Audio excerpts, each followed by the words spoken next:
So in 2020, a case study we've noticed is that employees had a lot of different work from home situations. Some employees are parents, some employees are breadwinners, some employees went back to the rural area.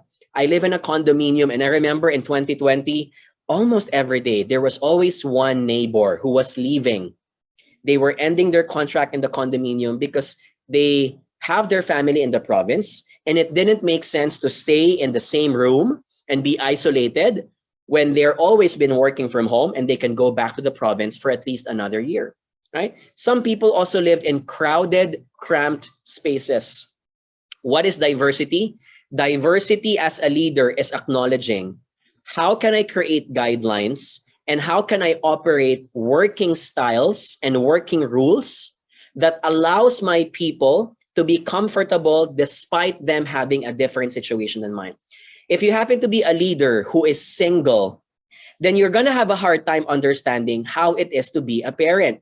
Some parents, lunchtime is errands time. Most singles will think lunchtime is to watch Netflix. Lunchtime is to cook your food. Lunchtime for many parents is doing errands for household chores.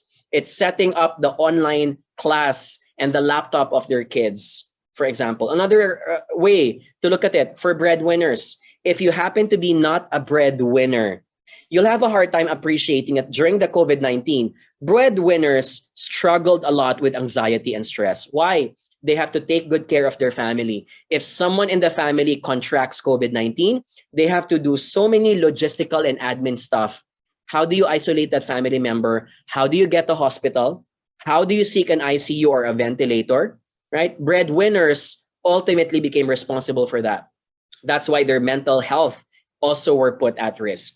Another example, if you live in the rural area, that employee may have less access to technology and also the internet, right? So which means if you're the type of company who's dependent on internet to get things done, what do you do to enable and empower that person despite the lack of access to technology? Or one more example, do you notice that when someone lives in a crowded home, they have a tendency to speak less in online meetings?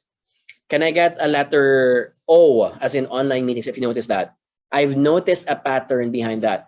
If this person lives with a family of 7 or 8, they usually do not turn on their mic. And I've tried to understand why.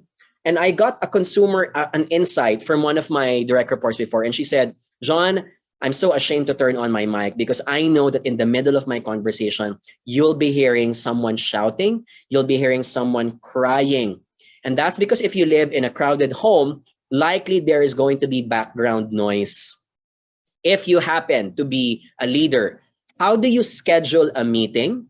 And how do you equip technology for your people to be confident that even if there is background noise, they will still be heard clearly, right? We have another webinar called Virtual Selling and Remote Customer Service. And we often tell our folks, there are technologies and free technologies available today that allows you to eliminate background noise. Zoom has that feature, and there are other apps that you can also download. My point is, when people are hesitant to contribute because of the difference of their living conditions, you have to adjust. You have to be a chameleon as a leader, finding ways to make the most out of them.